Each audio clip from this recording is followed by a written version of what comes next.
A very warm welcome to St Paul's Cathedral. My name is Paula Gooder. I am Canon Chancellor here at the Cathedral, which means that I look after the theology and learning that takes place within the life of the Cathedral. I'd like to tell you a little bit about how the evening will work. We will begin by having an exchange. I'm told it will be a little bit like a riff, like a jazz between these two friends, Brad and Tony. And then after that, we will come and sit down at the table. And I will ask them some more questions and we'll see where our conversation takes us. After that is your turn to begin to ask the questions. And now, let me introduce our two guests for the evening.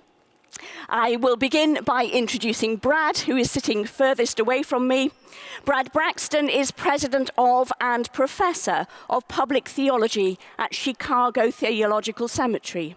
He is the founding senior pastor of the Open Church, an inclusive congregation in Baltimore, Maryland, committed to social activism, LGBTQ+ equality, and interfaith collaboration. He holds a PhD in New Testament Studies from Emory University, and he was a Rhodes Scholar at the University of Oxford, where he obtained his master's degree in theology. And here I have to confess a personal connection, because the reason why I invited Brad and Tony here to talk this evening is because in Oxford, Brad and I met. I don't think we'll say how many years ago, but a few years ago, we met while we were doing our graduate work together. And I still remember our New Testament seminars in which there was passion, there was debate, and there was a lot of fun as well. So that is Brad. I'm also delighted to welcome this evening Dr Pinn. Anthony is the Agnes Cullen Arnold Distinguished Professor of Humanities and Professor of Religion at Rice University, a Fellow of the American Academy of Arts and Sciences, a Professor Extraordinarius at the University of South Africa, and a visiting scholar at Harvard Divinity School.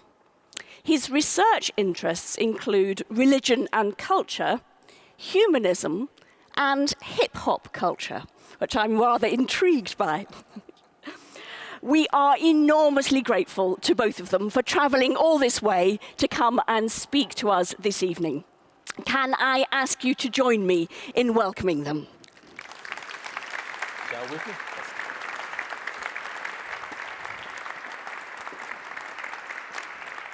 Thank you, thank you.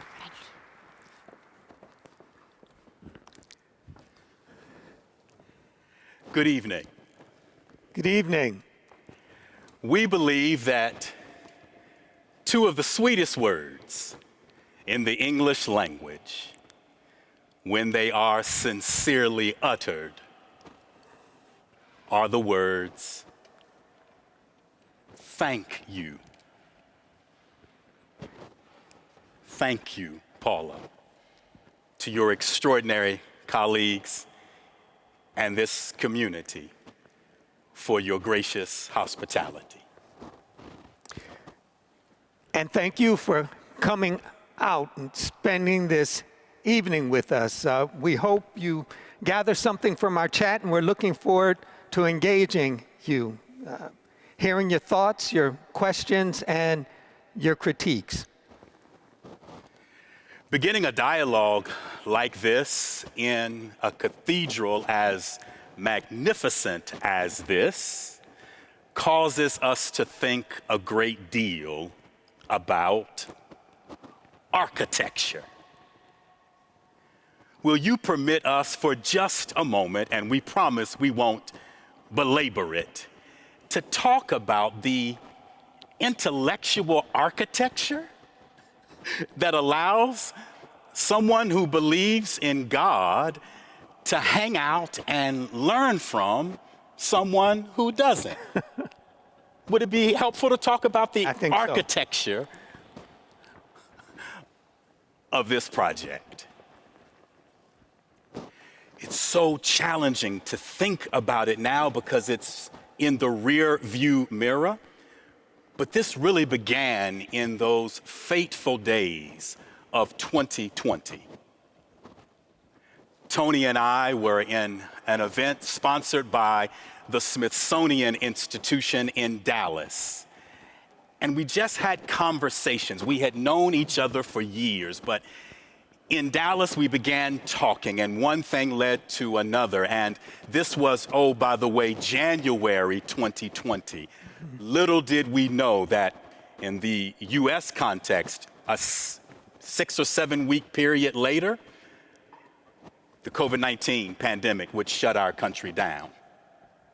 We went from that event to another event, but finally, I just want to talk about that event at the church where I pastor, because I think that ought to set you up quite nicely.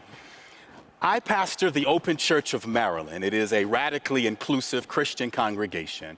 And like many Christian congregations at that point, we had gone online in July of 2020. And I did what any self-respecting radical Christian interested in pluralism would do. I invited one of the world's most erudite secular humanists to preach in our Zoom pulpit. And I say with all due respect, in terms of the wonderful things that happen in this cathedral, you have not had church on a Sunday morning until you have a secular humanist like this talking to a Zoom room of 80-year-old hat-wearing black church matriarchs. You should have been there.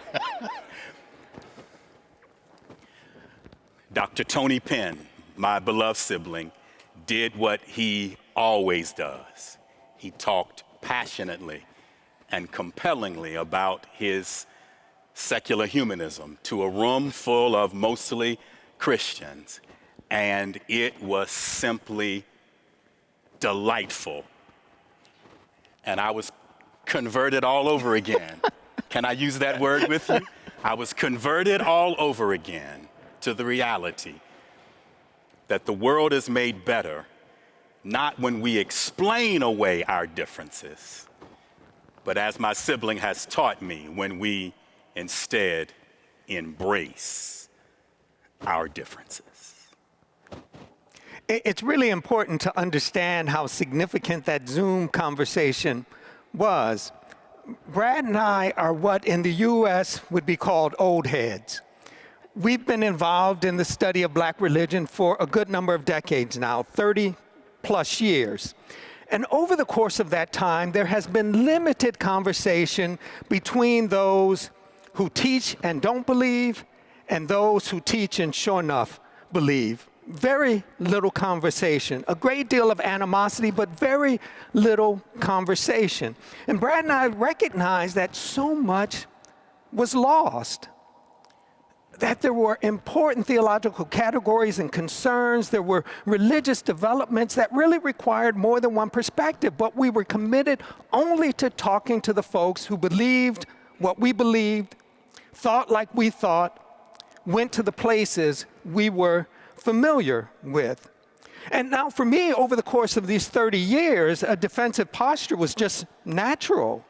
The idea of entering into another context and assuming that I had to defend my position was just my natural fallback. And so Brad invited me, and I thought, I know Brad. Brad is my brother, and he's not setting me up. But what is going to happen over the course of that hour? What will be the points of commonality? And I think the thing that anchored the conversation for your folks and for me was a shared appreciation for curiosity, that there is just something life-affirming and life-giving in asking and answering questions. And those two events set up something for us. We realized that it could not end with that we thought that conversation, exchange had to take place. If the study of black religion was going to advance, if conversation within the context of our country was going to advance, we had to learn how to talk with folks with whom we did not agree. By the way, those 80-year-old hat-wearing church mamas consider him to be as much the pastor of the Open Church as I am. that conversation again was edifying intellectually and morally. Shortly after that, we came together, and again, remember, the pandemic precluded us from literally traveling. We knew that we had to write our way through this. And so we decided on a set of topics, and here's how we wrote the book, A Master Class on Being Human. By the way, the title of the book emerged in the Zoom chat during that church service. We started in September of 2020, and we designated Friday as the writing day. If it was the first week of September in 2020, and we were talking about what does religion mean to a theist and to an atheist, Tony set the agenda, and he wrote, and he sent me 1,500 words. And by the end of the day or the weekend, I responded back to Tony with my 1,500 words. And the goal was never again to be in a defensive posture, but to dig deep, a verb that I know Tony loves, to interrogate our own tradition and generously the tradition of the other. The next week it was my turn, and I sent Tony 1,500 words, and he sent me back 1,500 words. And you know, we did that for 7 months until we had nearly 100,000 words. Now, friends, there were ground rules. We are folks who count footnotes. But with this project, we agreed we could not hide behind the words and the thought of others. No footnotes. Anything we could not say sitting over a cup of coffee at a coffee shop, we could not put in this document. No footnotes, no references to secondary materials. We had to render ourselves vulnerable, speak for ourselves, by ourselves. No footnotes. And that we also had to be mindful that this was not about trying to find the weaknesses that allowed for gotcha moments. That was not the idea. It was to share openly and honestly. And we had to stick to this time frame. There was a lot going on. This was a troubling period. There was a lot going on. You hear me? There was a lot going on, but we had to stick to this time frame. Friday, I would look for the prompt and I would respond. And Brad knew when I had to send the prompt, it had to be there on the Friday. There was no slippage here. Not going to wait until Monday to get this done. On Friday, we did this. No hiding behind footnotes. Brad, tell me what you're thinking, and I'll tell you what I'm thinking. Clearly, I'm still here to tell the story. And I just want to say before we really get into the granularity of it, that this beloved sibling pushed every intellectual, moral button that could be pushed in me. My beloved spouse, Lizetta, is here sharing this moment with me, and she was there to offer triage after these writing experiences. I would sometimes be walking around in circles. I know Tony Pinn loves me, but I can't believe Tony sent me that. I can't, because we were dealing with the real stuff of existence in a time not only of the pandemic where our existence, our somatic existence, was under assault, but a profound occasion of anti-blackness in the United States and the world. And unfortunately, Tony, when hasn't there been a profound occasion of anti-blackness in the modern world? So a lot was going on. Bodies were at stake, and we had to write our way through it. And so we took up major topics that are germane to our research, our living in the world, our attempts to be agents of the ethical. And you choose any of the topics. How do you want to get into this? Let's see. Why don't we talk a bit about one of the topics that anchored the project, and I'm certain we'll talk a bit about that later on as well, but the nature and meaning of suffering. I had spent some time thinking through this. It was an intellectual project of mine. Some of my writing dealt with this, that from my vantage point, Black Americans had spent too much time trying to understand moral evil, Black suffering, as redemptive. My grandmother used to say, no cross, no crown, right? That there was something in this that spoke wealth and well-being. We just had to persevere. I had trouble with that, the idea that this suffering that we encountered was redemptive. For me, this push against injustice, the push against wrongdoing, didn't benefit from suffering. It took place despite suffering. When I broke from theism, it revolved around my inability to maintain an idea of God and to be respectful of the suffering that my ancestors had endured. That this suffering had to be really real for me, and I could not find a conception of God that allowed that suffering to be tenacious, to be real, and to be wrong. So for me, it was never redemptive. Black suffering, never, ever redemptive. And the idea that this suffering is real is an indictment against the concept of God. And so this is what I brought to my conversation with Brad. It played out in particular often on the terrain of the biblical text. If you ever want to have fun, you should ask Tony how he reads the book of Job in the Hebrew Bible. Perhaps you'll want to say a little bit about that. And one of the places in the book where we really engage, and then I'll have a little fun and return to the musical in just a moment, is we looked at our respective interpretations of Job. Is Job a righteous figure, a tragic figure? Are there other figures that need to be taken more seriously? This ancient story of a so-called righteous man who seems to be a pawn at something going on at a higher cosmological level. And what about this Job? I actually find, albeit there are flaws, Job to be a much more fascinating character.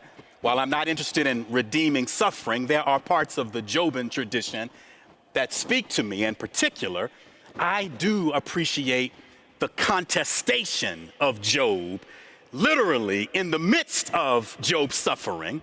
In the poetry of Job, I see Job shaking his finger in God's face, and that for me has become a radical understanding of prayer. The best, I think, of the prayer tradition of the Black Christians who have raised me. Not a prayer that's trying to tidy up in a pious way, but a prayer that says, and so it's in that regard. Let's just do a little musical. When you really want to get down to the differences between us, there's a section in the book, and I believe both things are true. I'm going to have on my playlist the spirituals. Over my head, I hear music in the air. Over my head, I hear music in the air. Over my head, I hear music in the air. There must be a God somewhere. Now I'm just having fun because you know my secular humanist sibling is not going to let that echo, but for so long. But that's how I read it. There's got to be, there must be. And I started waxing poetic about the spirituals in the book, and man, I was met with... Don't worry, I'm not going to sing. But I counter the spirituals with the blues and with hip hop. Musical forms that celebrate a kind of horizontal understanding of life, that are content with the material circumstances of life, that find something uplifting, something useful in our ability to resist without the wind. Right? To find something useful, something valuable in our ability to say no to injustice, even if that doesn't win the day. That the victory as I hear it in the blues and in hip hop, is this, that our ability to say no to injustice, the ability to say no to our circumstances with increased volume and consistency, if nothing else, makes it more difficult to normalize the misery of the marginalized. And that may be it. I think non-believers do themselves a disservice if they don't read the Bible. I read the Bible. Pause. I think there's something valuable in the Bible. Brad and I both appreciate the book of Job, but from my vantage point, there is only one person in the book of Job who is worthy of our attention, and that is Job's wife. From my vantage point, Job's wife is the only one who understands and appreciates the integrity, the value of human existence, that there is something powerful in Job's wife's question. Job, why are you trying to make sense of this? Just curse God and die. I hear that and I think Richard Wright, James Baldwin, Albert Camus. And it's not lost on me that it's not until Job's wife says what she says that Job has the ability to raise and shake that finger. If we are lucky in life, we avoid friends like Job's friends. But if we're lucky in life, we have relationships with folks like Job's wife. So Job's wife says that, and every time I read that text, I'm reminded of Albert Camus' reflections on the myth of Sisyphus. Right? This for me is just brilliant. And he tells the story of Sisyphus rolling the rock up the hill, yes? And this is punishment from the gods because Sisyphus had gotten in trouble. And this punishment was supposed to defeat him. He wasn't going to have to roll this rock once, not twice, not for a week, not for a month, not for a year. This was forever. And the gods assumed this would break him. But Camus says no, it reaches a point where the rock is at the top, and just before it starts to move back down, Sisyphus has a moment of clarity, of lucidity, of awareness. And he's not defeated by the circumstances. And I hear echoing, every time I read that, I hear Job's wife's question. As Camus says, one must imagine Sisyphus happy. Not that Sisyphus is happy. This labor is continuous, but one must imagine Sisyphus happy. There is something in this lucidity, something in our awareness of our circumstances that gives us oomph, that gives us something. And it seems for me that Job's wife's prompt gives Job something. It's at that moment that he has the tenacity necessary to shake that finger. One of the realities we hope that in our best moments this evening we are modeling is that globally we are in very dangerous times, and xenophobia is again running rampant among us. The fanatical fear of the other that can drive to homicidal or suicidal mania. And as great thinkers have said before, the thinkers that enriched Tony and me in the book, long before whatever terminology you want to use, fascism, hatred, deep division, long before they become social projects, they start out as projects in the mind. And so part of what we are trying to do is not erase the differences. There are some places that Tony will go that I simply cannot go. I've had too many mystical experiences. I, in particular, and maybe on another occasion we'll talk about this, I take perhaps more seriously now my Africanity than my Christianity. My wife and I, we practice the African traditional religions in some ways. And I have had mystical experiences, which mean I respect that Tony is not going to talk with me about a cosmology and the transcendent. There are certain things that make sense for me, and I live by that, and I refuse to compromise on that. And there are moral grammars by which he lives, and he refuses to compromise on that. And yet, amid the richness and the repartee, there's no death-dealing logic here. I don't win by extinguishing his light. We win by fanning the flame so that the world is illumined by what is right and good in him, and he does the same for me. So there's a lot of stuff that we disagree on, and there are some things that we partner on as well. Perhaps you want to talk about this, the religious nuns and belonging, and how you're thinking through right, those identities in this current global moment. Yeah, I'm convinced that non-believers have given up too much too quickly, that we've lost a sense of wonder and awe, and within too many humanist and atheist circles, ritual is a bad word, that we've forgotten that we need ways to make life meaningful. And the scientific method is useful in a lot of ways, but there's a sense of wonder and awe, a kind of ritualizing of life that requires a different vocabulary and grammar. And we have surrendered that. In the context of the United States, and this is not limited to the United States, but I'll talk in terms of what I know best. In the context of the United States, there has been, over the past 4 or 5 decades, a significant growth in the number of folks who claim no particular religious affiliation. General U.S. population, this growth. But what has boggled the mind for some is the way in which this population has significantly grown within black circles. Within the context of the United States, for most folks, to say black is to say Christian. So a common question when you meet someone for the first time is, what church do you go to? The assumption being, if you are black, you must be involved. But there's a growing population of African Americans who claim no particular religious affiliation. No particular religious affiliation. And what gets at me is the way in which they have shifted and changed vocabulary and grammar of life meaning. So many folks within this population aren't necessarily humanist,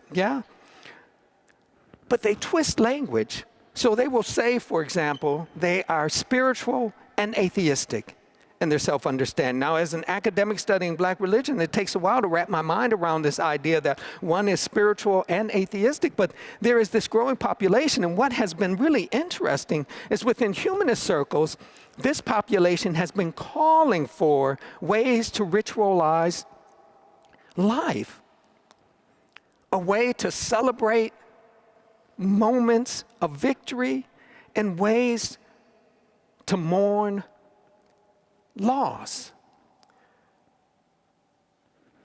And I think there are ways in which conversation with progressive black church folks gives us an opportunity to reimagine vocabulary and grammar of life, to reimagine how we speak and how we, in a very embodied way, move through the world in a way that elicits meaning, that elicits substance.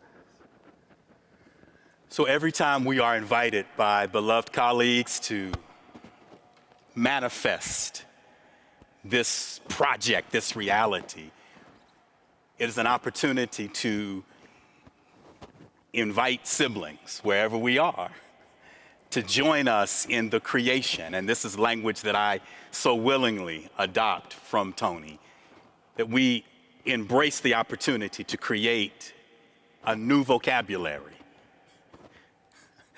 a new grammar. There is some philanthropy in my background. I have worked quite a bit with large American philanthropies, but wouldn't that be interesting if tonight we somehow get some conversations going in the philanthropic communities in the UK and the US and elsewhere to begin to invest. We are so quick to invest in missiles and the military, and I understand the role that they play.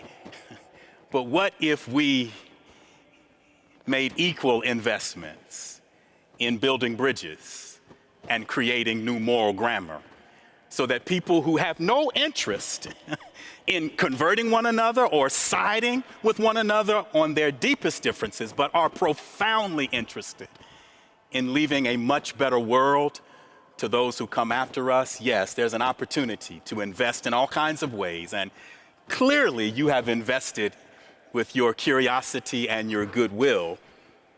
And before I turn it over for Tony to make any final comments, I simply hope that you will continue investing in that goodwill with kind questions to us. Just take it easy on us.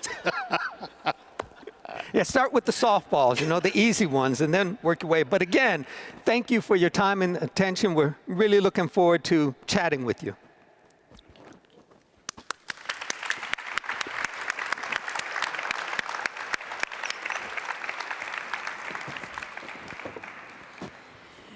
Thank you. One of the things I love more than anything else is watching two really good friends talk. And it was a great joy to watch you both talking to each other. And as you were talking, various questions emerged from me, and I've got a burning one that I want to start with, and it's to you, Anthony. When you were invited to preach to Brad's congregation, what did you say? I think context is important. I think personal narrative is important. And so I started with just my own narrative, how I reached this point, right? So I shared with them my childhood in Buffalo, New York, and told them that as a preteen, I started preaching. And it started with my pastor. We were in a small church, and so the pastor was also my Sunday school teacher. And he went around this room and he asked us, what do you want to be when you grow up? And yeah, there were typical responses, lawyer, doctor, president. He got to me and I said, preacher. I'm not quite certain why I said preacher. I didn't really know any ministers outside of the pastor of this church, but I said preacher. And his response was, okay, we start next week. So childhood games in church were over for me, and I was involved in this. Yeah, that as of that next week, I was opening the doors of the church, inviting people to find Christ. I was leading prayers and lining hymns. It was a different world for me. So I know something about the church, right? I experienced it. This was my third family, the church. And so I shared that, and I gave them a sense of why I needed to leave. It wasn't personal. It wasn't because I asked God for something and didn't get it. It wasn't because I experienced any kind of profound personal loss. I was a black male in America, and that comes with certain risk, right, in the U.S. But those risks bracketed, life was pretty good for me. So it wasn't personal. It was my inability to make sense in light of the God idea of what was taking place with the people I loved, with the community I loved. I could not find a way to pull those together. And it impacted my ability to preach. It reached a point where having to be in that pulpit on a Sunday morning, and at this point I'm an undergraduate in New York City, and having to be in that pulpit and say what I wasn't certain of, when what I did know was outside of the church, people who looked like me were dying because of crack cocaine and gang violence. And being in that pulpit, not having answers, it reached a point as a graduate student where I had to make a decision. Was I going to stay in the pulpit and preach what I wasn't certain was correct, or was I going to leave? And I was willing to be a lot of things, but I was not going to be a hypocrite. I could not be in the pulpit preaching what I did not believe to be true. And so I left. And initially, I wasn't certain what to call myself. I knew I was no longer a Christian. I wasn't a theist, but I wasn't quite certain what I was. And it took a while until I encountered a different community and realized that what I am is a humanist. I'm not strictly an atheist. That tells you what I don't hold to be true, but it really doesn't tell you what motivates me to move through life. It doesn't tell you anything about what I value in other life forms. It doesn't tell you anything about my moral and ethical compass. So yes, in certain respects, I'm an atheist, but what is true about me, what is positive about me is my humanism. And so that's the story I shared.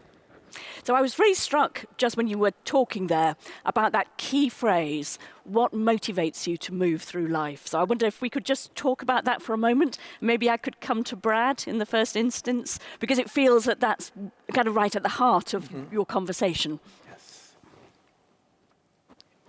In terms of my Christianity, and more in terms of my Africanity, I have increasingly grown to the place where I believe that perhaps what is most true is not what is seen in this realm. So what motivates me, I have a profoundly developed, at least for me morally, cosmology. In fact, Paula, it was in our experience as students at the University of Oxford, one of the most profound experiences of my life, but never, even as a person who grew up in the U.S. South, never had I encountered the kind of whiteness as I encountered at the University of Oxford. I knew that I would only survive psychologically. I was thriving intellectually, but I was suffocating psychologically. And so I had to make a pilgrimage to the continent. Now, one of the jokes I often say is, I've been raised in an intellectual tradition where if you say you do continental philosophy, people assume one thing. If someone says to me, you do continental philosophy, my next question is, what African countries have you been to? So you see, even in the grammar, the colonial presuppositions that are so baked in to the way that we talk. So I literally went to the continent and had a visitation with the African ancestors, and they have been visiting ever since. So what motivates me is a profound sense that this is real. I absolutely believe evil is tangibilitated.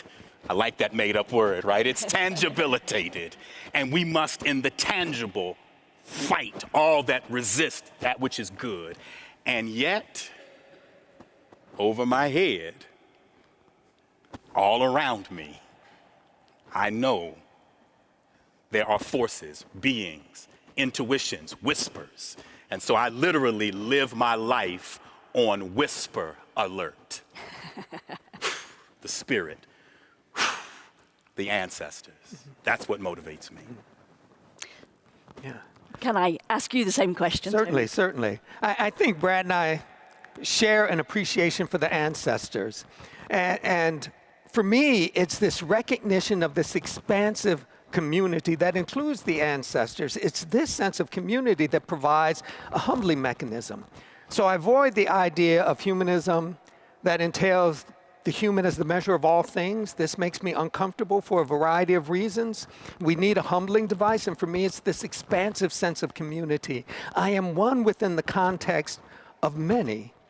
And I have a moral and ethical obligation to move through the world in a way that does as little harm to this larger sense of life. Yeah? Limited harm to this larger sense of life. So Brad and I share this, and tying this to the continent, we share. I think where we differ, however, is Brad is comfortable with the idea of future, and I am not. I think conversation concerning future, the assumption of future, assumes too much. And so I tend to think in terms of the present and a different motivation for action. I think Brad's sense of activity in the world is somewhat tied to the idea that the arc of the moral universe is long, but it bends towards justice. And that promotes outcome-driven strategies. We do A because it will lead to B, and B will lead to C, and C will lead to D.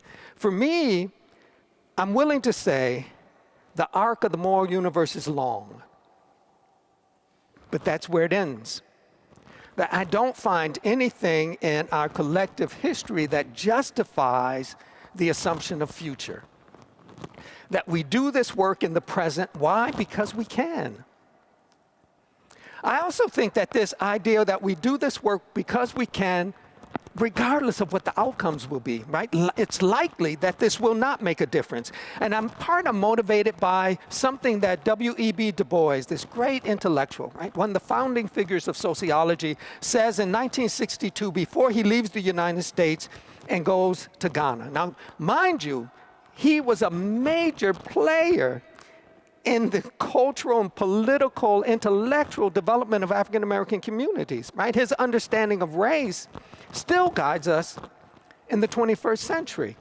But it reaches a point where he has had enough with the United States. 1962, he writes to a friend and he says this: "Chin up, fight on, knowing the American Negro can't win." Huh? Chin up, fight on, knowing the American Negro can't win. So for me, this is not a call for a preoccupation with future. It's a recognition that we labor because we can. We push because we can, and we are not preoccupied with the outcomes. One must imagine Sisyphus happy. And that causes me to ask you both a question, and I'm going to start with Tony this time. What does hope mean for you?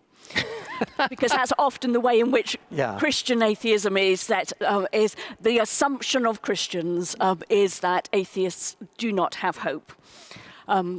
Would you like to talk to us about that? Let me start with this. I understand why my brother Brad maintains this category of hope, right? Because he labors in a context in which he understands himself not to be working alone, that there's something bigger and better that fills the gaps when he falls short. That is not the case for me.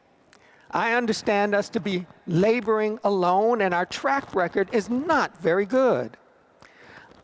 I've surrendered certain categories, right? I'm trained as a theologian, although I've moved in a variety of other directions. I'm trained as a theologian, and my read of history, my concern with our material existence has required me to surrender certain elements of our vocabulary and grammar. So I no longer talk in terms of liberation.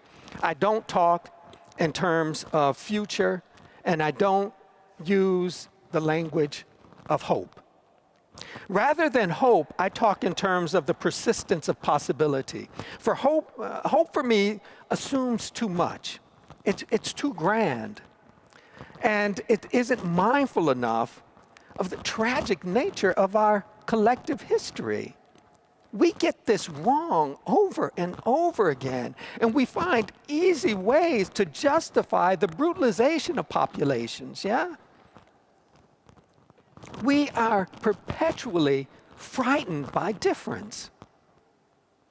This is the case now, and it has been the case. So rather than hope, I talk in terms of the persistence of possibility.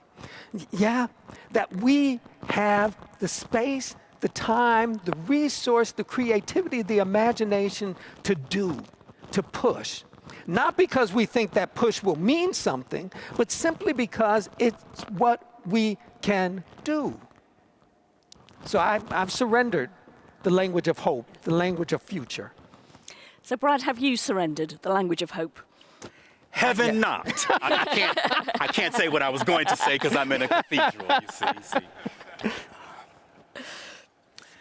I said to a colleague earlier today that Paula, of course, is a real New Testament scholar. I was one in the making when we were colleagues at Oxford. And as a seminary president, I read financial spreadsheets more than I read scripture. But I want to hazard an argument here because I've got a world-class biblical scholar. For me, fundamentally, hope is a posture. It's not about a content. It's not about I'm hoping necessarily in something as much as it is a life orientation rooted in what the grammarians call the subjunctive mood. So when you're learning various languages, you'll have the indicative mood, which is the mood that talks about what is.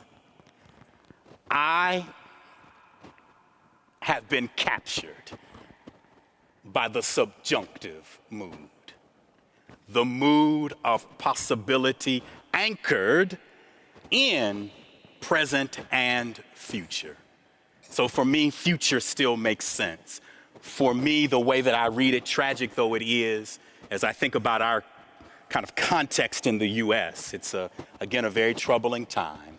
And at the end of the U.S. Civil War in 1865, there was a brief period where black life flourished. And one of the most important things that happened in that period that we call the U.S. Reconstruction was there were a lot of folks, there were a lot of free black folks and formerly enslaved people and white missionaries who built colleges and training institutes. And for me, that's the posture of the future and the power of something they wouldn't even live long enough to see, but it was an orientation toward the subjunctive mood. Now, I know that the good professor is going to dress me down for all the things I just said wrong, but I'm not interested so much in shaking my finger all the time at the what is, troubling as it might be, as I am interested in building the alternative of what may be, the good Lord and the ancestors willing. This brings us to the perfect moment to start asking your questions. They have been pouring in on my computer. I have lots. And I'm afraid they haven't gone for easy ones. They've gone for tricky ones. But we will start on them in a moment. But if you remember at the start, I said you can, if you like, send your question in via the phone, or you can send it in via a piece of paper. Now is the moment, if you've been writing a question on a piece of paper, to raise it up, and my colleagues will come and take it from you so that we can ask those questions too. Please feel free to keep on holding them up through our questions and answers. If you miss the chance now, we will keep on going to the end of the evening. So please feel free to ask your questions, but I'll start with the ones that I've got on the screen. Certainly. I think I'd quite like to start with the Bible, because there's a couple that have come in about the Bible. And here's a very interesting one. How do you reconcile your moral sense with the book of Job's scenario of God making a bet with Satan to see how much torment Job could take before he cracked? Where shall I start? Who shall I start with? What do you think? It's more of a problem for Brad, so let's start with Brad. Let's start with more of a problem for Brad. Yes. When I think about that Gordian knot, right, that is a very interesting interpretive dilemma. For me, I am thinking about it less as a kind of factual reality and more of what potentially is said to be true, that whatever causes this dialogue to happen, whether it is sponsored by God or whatever gambling is going on between God and the satanic, the Satan one, right, in this text, the compilers of the Bible are trying to get at something that is true. Suffering is a reality. Where does it come from? How do we wrestle with it? What are the appropriate responses to it? So when I make the distinction between what is true and what is factual, I am deeply invested in interrogating all of the problematic aspects of the Bible, because there are moments when the Bible misbehaves. So if your understanding of God testing us is God playing dice with some other figure to test humans, that is an incredibly ethically fraught construct. And I'm happy to say that. And yet out of that, there are meaningful moral avenues for exploration. So I'll just end by saying I've been on many stages in many places saying the Bible often misbehaves. And when it misbehaves, we just simply need to say you're misbehaving. So some of that stuff that's in Job is some biblical misbehaving, and yet there may be things otherwise that are worth engaging. Throughout the book of Job, I hear whispered I don't know. I don't know. Right? That there isn't a compelling response to this misery within the book of Job. I think as a non-believer, it would be really easy to say, see, look at this. This is reason enough not to believe in God. Look at this. But I think it's a bit more complicated than that. Again, what I hear is I don't know. And the question becomes, what are we willing to do with that uncertainty? What does that uncertainty keep us from doing? What does it free us to do. I want to put the conversation between God and the Satan in line with the commentary from Job's friends. I mean, you get a lot of reasons why this could be happening, lots of reasons why this might be the case. But again, I still find most compelling Job's wife's response to all of this. Hold your integrity. Despite what comes, hold your integrity. Could I add just one PS to this that Tony and I began pursuing before coming with you tonight?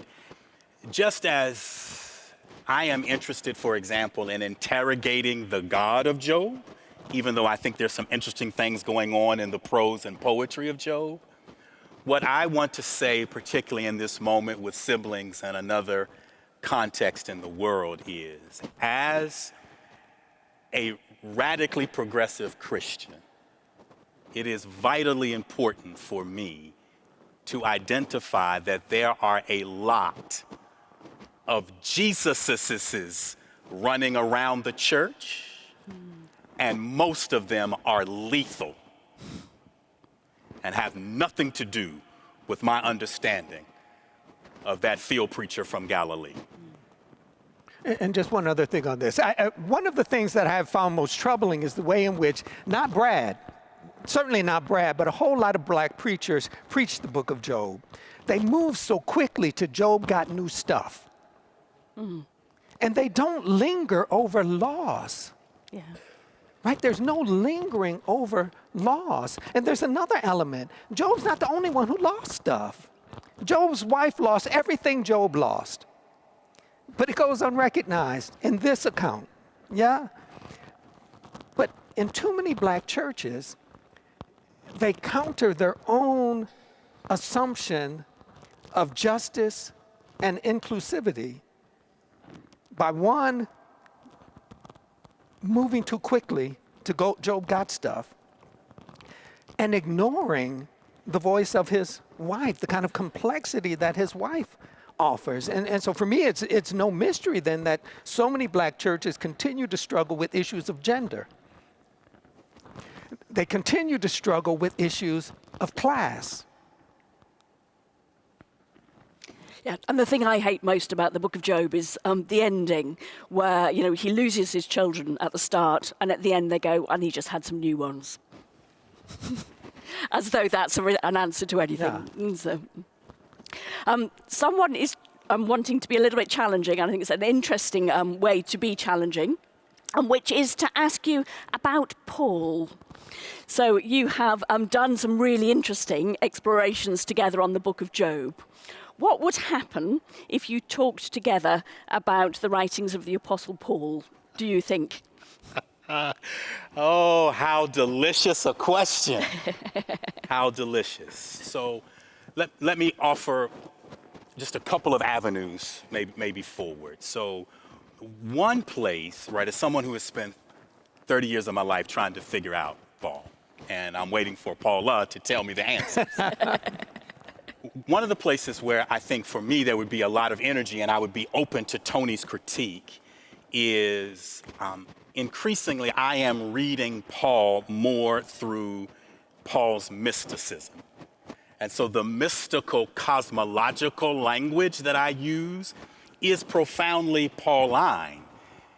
I have literally been trying to encourage a number of our students and the activists in the US of that wonderful line in 2 Corinthians, right, about that the weapons of our warfare they're not carnal, and what does it mean to pull down strongholds, and whatever this visionary, charismatic, revolutionary experience Paul had with Jesus and the Spirit. So I think there's something there that I'm quite Pauline in that way, maybe in ways that the traditional Pauline scholarship, which tends to focus in Romans and law and all those things, but has not leaned into. Paul is so interested in spirit and therefore reads to me quite African. The other place that I think, where Tony, I think, would just delight, and I'll just see if he delights. So my reading of Paul is that he fundamentally had a life-altering experience that caused him to deeply interrogate his own ethnocentric practices, causing him to engage in the building of robust coalitions, robust micro cells that were designed to tear down the empire. And for all of his excesses, he gave his life for the movement. My sense is that this revolutionary here might be willing to go with that revolutionary reading, but I digress. I'm not sure. I can get with you on that. That makes sense to me. I'm not a huge fan of Paul, but that read makes sense to me. I think there's something to this idea of his mysticism, but there's also for me something about Paul to the degree I can find Paul compelling, and it involves a kind of a wrestling over embodiment, right? The nature and meaning of embodiment. This I find somewhat intriguing, but of all these figures, only two really fascinate me, and that's Judas and Thomas. Go on. You need to say more.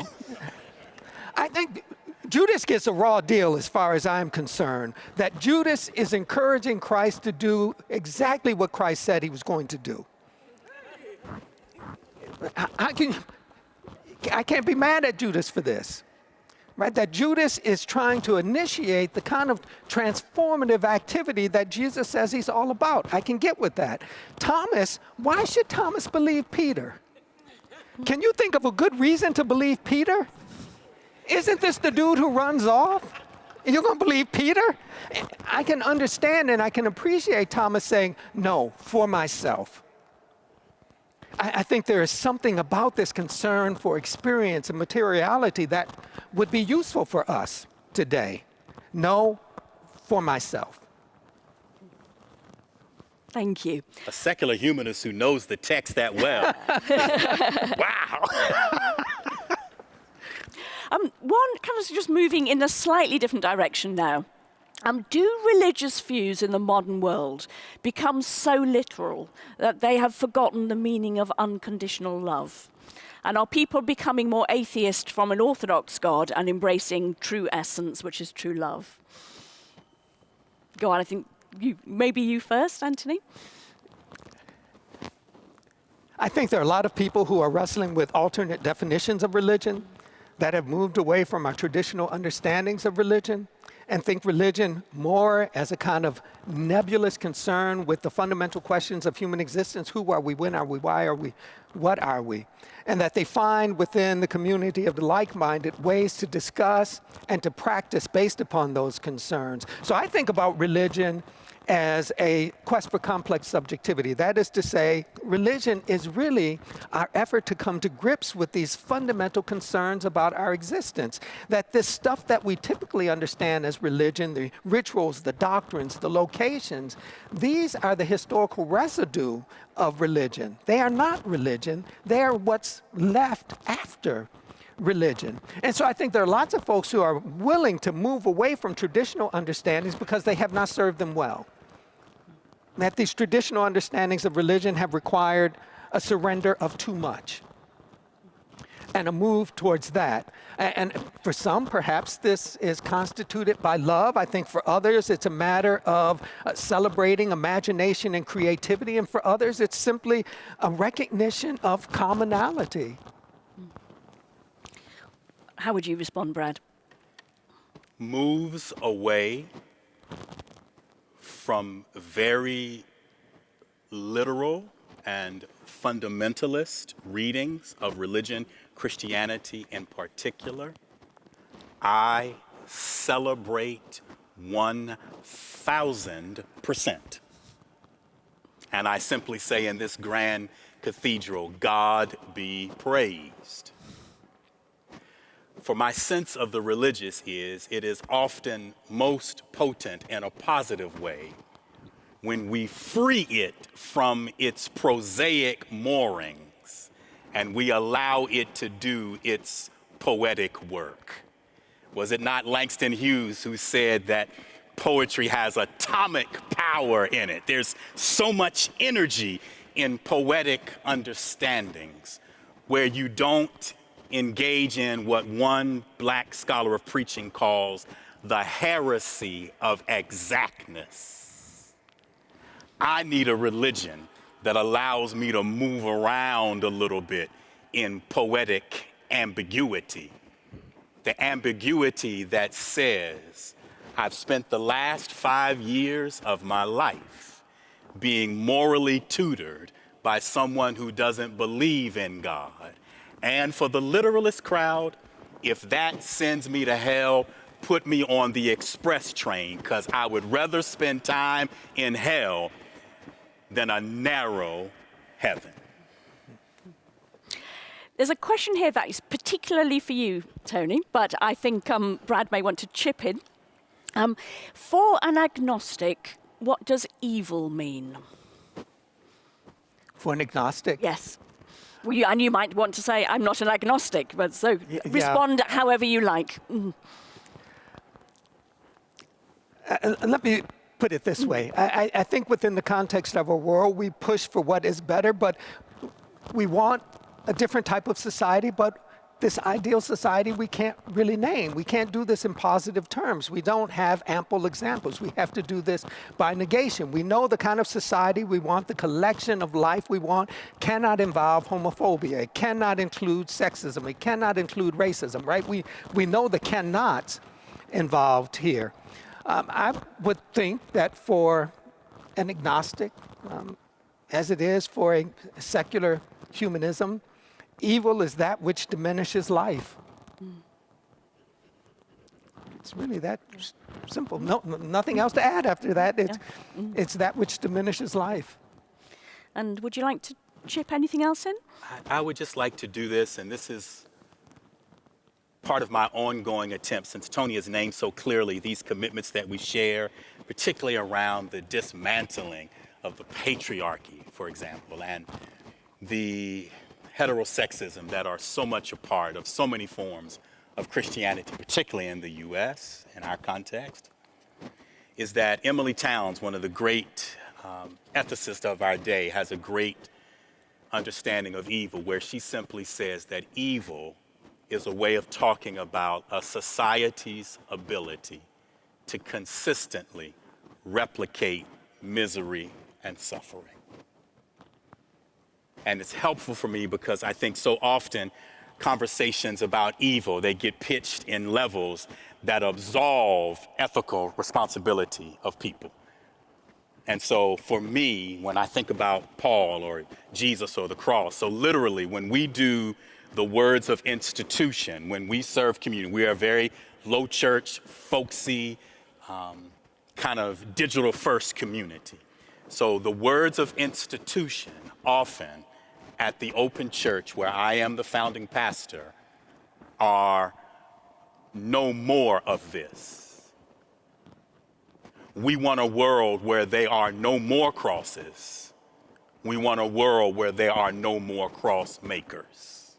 So I just want to shout out the womanist ethicist tradition and focusing on the embodiment that evil is about systems that grind people, and how do we disrupt, dismantle those, and then build alternatives.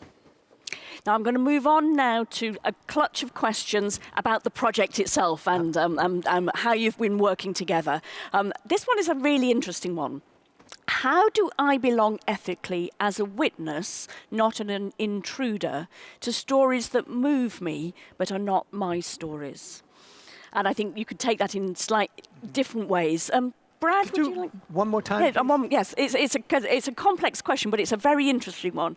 How do I belong ethically as a witness, not an intruder, to stories that move me but are not mine? A brilliant question, and I first want to say this. I think Tony and I try to be very aware of places of, say, privilege. We could talk all evening about the male privilege that we have benefited from and ways we try to divest of that. And we also know what it is to be minoritized as well. And so if you are eavesdropping ethically, particularly on stories that come from minoritized communities, first of all, just let the people tell their story uninterrupted. Yeah. That one of the great challenges, right, one of the struggles, I fortunately had one of the world's most generous and brilliant tutors at the University of Oxford. But part of my work in the academy is the exact opposite of that hospitality. I have a story to tell, but no, those who are in power say, yeah, I want to be a witness to it until it makes me uncomfortable. And then they try to supplant my story with their story. So the first ethical energy is just let us tell the story first, even if it makes you uncomfortable. And then we can engage. I would agree. I think it's also important to name the source. That's a sign of respect and appreciation, to name the source of the story and to not alter the story. But more than that, I think we need to operate based upon a different interpretive tool, a different hermeneutic. And this hermeneutic is based upon a two-part question. Who have I forgotten? What have I forgotten? And I think as we hear and read these stories, we have to be mindful of and embrace discomfort and not try to work them and reimagine the stories in a way that gives us comfort, but to dwell in that discomfort, to be okay with that discomfort. At Rice, the beginning of each semester, I tell my students that I am offering them something within this classroom that is not a safe space. And by that I mean, too often, at least within my academic context, when we say safe space, we mean a space free of discomfort. A space in which the way we walk in is okay and we are not called to think and to alter. That I don't offer them a safe space, I offer them a space that is defined by trust. But that there's something pedagogically significant in this discomfort. So in hearing the stories of others, make certain when you walk away from that encounter, you continue to name the source of that story, and that you tell that story, you acknowledge that story based as not being yours, and without alteration, and let that motivate you to make use of a different hermeneutic. Who have I forgotten? What have I forgotten? Just a quick PS, because maybe this, again, is the second book that Tony and I will write together. In this whole storytelling narrative business, one of the things I want to say, particularly coming from the U.S. context, so you can help us as we help one another globally. One of the stories that I find in audiences with colleagues who do not come from kind of African or African diasporic informed traditions, one of the places where there is real contestation and discomfort is what I take to be one of the most fundamental acts of resistance right now in the context where I'm living, and that is the absolute delicious embodiment of Black joy. The thing that has most caused me difficulty as I have worked through the predominantly white theological academy globally is when I show up not only having done proper exegesis, but when I show up with the fluidity and the embodiment that is the African. It causes something to shift often in spaces. So, of course, I'm being polite tonight because I'm just getting to know you. But I'm curious to know, are you comfortable, right? And I'm asking this of broader audiences and myself, are we comfortable when there are somatic practices, ritual practices that say there's another epistemology here at work? Because what the Africans have taught me is that knowledge is a necessary but not sufficient condition. What the world needs more is wisdom. And when wisdom starts working in the communities where I am, which is why those hat-wearing church mothers, they got happy in the Holy Ghost, as we would say in my tradition. They got happy in the Spirit because they heard wisdom. When wisdom emerges, joy often surfaces. So, two questions that go together. The first one is you clearly had a strong friendship before you started this project. How did it emerge?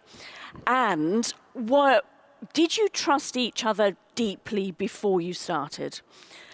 Or did you kind of do and probably the answer is yes, we did, and also we developed it. But tell us a little bit of the story of your friendship.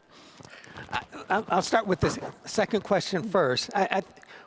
We knew enough about each other and how we maneuvered in the academy. We knew enough of that backstory to trust each other.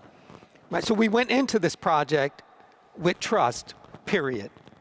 I had no reservations about working with Brad, none, because I knew how Brad conducted himself within the context of our professional life. I had no reservations. We knew each other well enough to know that. Now, the study of black religion within the context of the United States is a fairly small community. And so you get to know folks firsthand, and you also observe them from a distance. So we've known each other within these professional circles. We've overlapped within these professional circles, and that afforded some time for conversation. That afforded some time for us to chat off the record. But this was the first time that we were really able to have sustained engagement. 100% trust. And as Tony is saying, and now he might want to run from me. He can't get away from me if he tried. He couldn't, right? You hear me use the language of sibling or brother. Like this thing is real now. It was rich and it was robust, but it hadn't developed to this place. The project is what deepened it, because the mind and the heart, right? I saw beauty, I saw integrity, and I saw challenge, and all of that.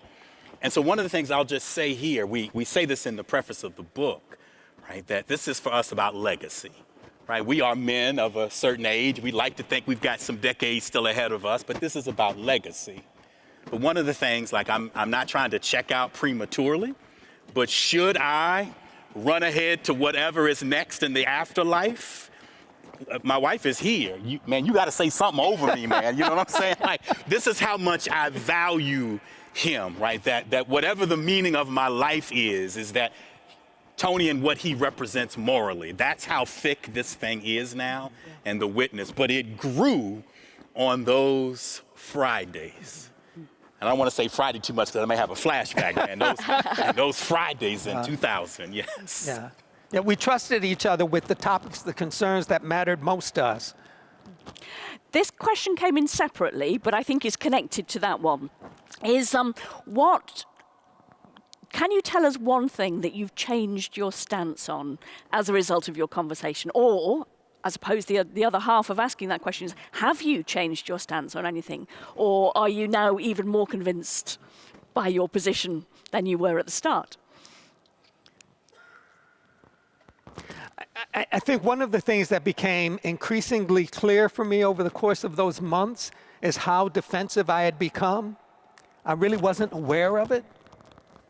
I didn't think I was really that defensive. I thought I had carved out a space for folks who thought like me and looked like me, and that's what it was, but hadn't realized how defensive I had become and how that inhibited my ability to communicate not just the counterpoint, but to communicate my own thinking in ways that were robust and complex and vulnerable. So that's something that Brad gifted me, the ability to recognize how much I had surrendered over the course of these decades and ways in which I could get that back. Of the many gifts that Tony has given me, this particular one, and we were talking about it even prior to coming tonight, and he spoke about it, the rather narrow, truncated view I had of his language, of as a secular humanist, a person who still has a rich appreciation and appetite for wonder and ritual. Right? I was living in a very arrogant state of mind, thinking that even though there was beauty here, ethically and morally, that of course I had everything to teach him about ritual and wonder. And as you see, his language about a new vocabulary is so much in me.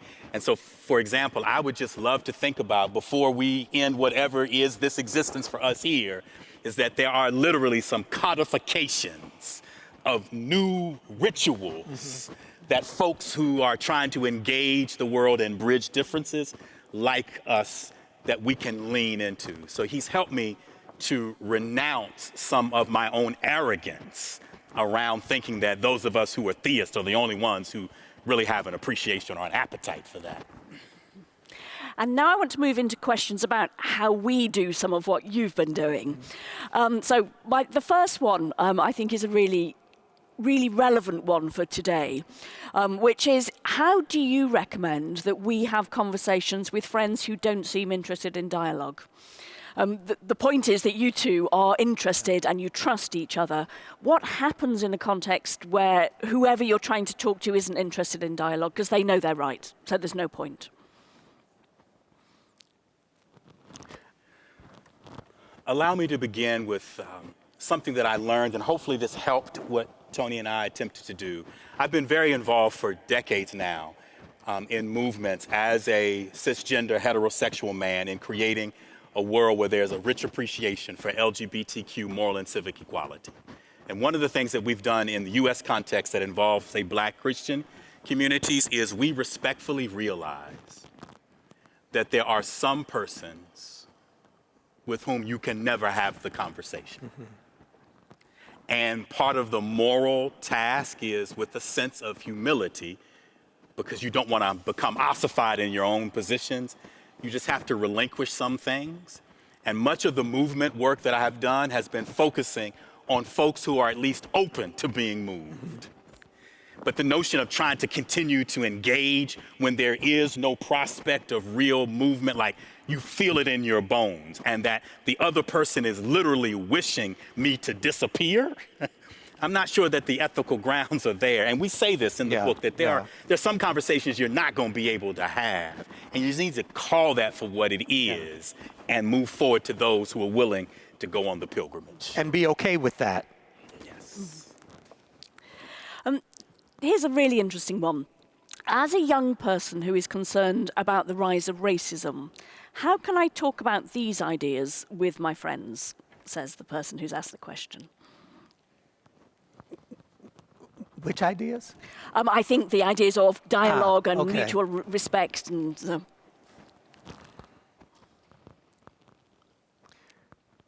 First, to recognize what Brad has already said, not everyone is open to the conversation. That is okay. I think what becomes really important is, rather than making statements to folks we want to be in conversation with, is to raise shared questions. I think it's fairly safe to say that the folks you encounter, the folks you call friends, are interested in a social world that is healthier than the one we currently occupy, that is more open than the one we currently occupy. The ones you call friends probably share that. And so it seems to me the way to approach this is to center on questions based upon that shared commitment to a world that is different than the one we occupy. And I think those questions have to be asked in a way that allow for proper context, right? That value experience. So some of the, I'm going to take you back to my high school experience. One of the worst mistakes of my life was leaving the public high school I attended and enrolling at West Seneca Christian School outside of Buffalo, New York, about a 35-minute bus ride. It was, and continues to be a rather conservative, Christian, nationalist-oriented institution that is affiliated with the Southern Baptist Convention, and it is a feeder school for institutions like Bob Jones University. That may not mean a lot to you, or Liberty University. These are extremely conservative institutions in the United States, right? And I encountered a lot of folks for whom their acquaintance with me was the first time they had ever encountered Black people off of television. And it wasn't going to be useful for me to try to engage them in a way that didn't recognize the context from which they came. And so in dealing with them, my orientation, my approach was to kind of share my own experience. right, to kind of think about these issues based upon my own experience, because what became necessary was to reach a point in which they could understand me as fully human. Human like they were human. And so it had to begin by sharing my own experience, my own encounters, and asking them about how they encountered the world. Right? What it meant for them to grow up in Buffalo, New York. What kind of stuff did people call them when they were in neighborhoods that weren't their own? What kind of stuff did their folks eat? Right? How did they celebrate? Right? To kind of get at these experiences, and from this conversation concerning experience, open up to larger issues of concern. Whether it's racism or you name the form of xenophobia, I think conversations are advanced by focusing on, permit me to return there, I'm going to do it again, on joy. I invite you, if you ever have the opportunity, when you come to the United States, hopefully our government shutdown has ended and the Smithsonian National Museum of African American History and Culture is open, what I call our country's temple to freedom. You, of course, will wind your way through those lower galleries in one of our great national museums, which tells the brutal story of transatlantic slavery and of all the ways our country put its boot on the neck of people who looked like me. And as you wind your way up to the upper levels of the Smithsonian, the curators have done a brilliant thing. It's certainly in these levels too, but the more you go, the more you cannot escape Black joy. So if you want to have a conversation, for example, with me about racism, I can do it all day long and we will go there. But remember, the people from whom I come did not begin as enslaved people. They began as complicated humans with all of the excesses and all of the joy-making capacity. So often even our way of thinking about racism in these conversations is far too reductionistic. And that's where Black joy changes the conversation. So we're coming to the end of our conversation now, so I want to ask you both, if somebody here has been inspired by your project and your conversation this evening, and they want to go away and live a different way, they want to pick up some of the message that you've been communicating, what would you say to them? What kind of message would you like people to take away with them tonight? Very simply, I'll put it in a to-go box. Curate frequently and courageously as many conversations with as many people who have life stances and worldviews that are different than you, and open yourself to being tutored by them. Value questions. Ask questions that prompt better questions, that prompt better questions, that prompt better questions. And I encourage you to think about this alternate interpretive tool. Move through the world and ask this question: who have I forgotten? What have I forgotten? When it was time for me to go to college, my grandmother sent for me to come to her house, and it wasn't Sunday, so I'm thinking, I'm in trouble. I couldn't have done anything. And she told me when I got there to meet her in the front room. Now, for many Black homes in the United States, the front room is the room that is reserved for guests. Right? You just don't hang out in the front room. That is reserved for guests. So I'm thinking, what in the world is going? What has happened? So I get there. My grandmother sits me down initially in the front room, and then she takes me to the kitchen. The kitchen was more familiar to me. And she said, so it's time to go to college. I said, yes, ma'am. And she said, okay, that's wonderful, wonderful. And we had some more small talk, and then she said, I want you to remember this. Move through the world knowing your footsteps matter. And so I encourage you to move through the world knowing your footsteps matter. And for my grandmother, that was her way of saying, you live not just for your own well-being. You live not only for your own comfort, but you recognize that everything you do has impact. Be mindful of that impact. Be sensitive of that impact, and try to reduce the amount of harm that impact generates. Move through the world knowing your footsteps matter. Thank you both. It's been an enormously rich and enjoyable evening. In a moment, we will be able to say thank you to both Brad and Tony in the usual way, but let me end with a couple of notices. We do these events on a regular basis, and our next one is completely different. On November the 18th, I think the date is, we are going to have an Advent evening. We are blessed here in the cathedral with an outstanding musical tradition and an outstanding choir. And so our Advent evening will weave together some music from our choir, from the cathedral consort, and I will be offering some reflections on the Advent season. So if you are tempted to come to that, you would be very welcome. Please do keep an eye on other events that are coming up. We have many of them, and we hope you will come and join us again. The most exciting thing of the evening is that Tony and Brad's book isn't normally easily available. You can get it if you try hard, but actually tonight you don't even need to try hard. We have the book on sale at the back of the cathedral, and most importantly of all, there's an amazing discount. So if you are tempted by a bargain, now is your time. Please do consult with my colleagues at the back of the cathedral if you would like to buy one of their books. And now, that brings me to my final, to say thank you so much to you both. It has been inspirational. It has, as I knew it would be, it's been fun.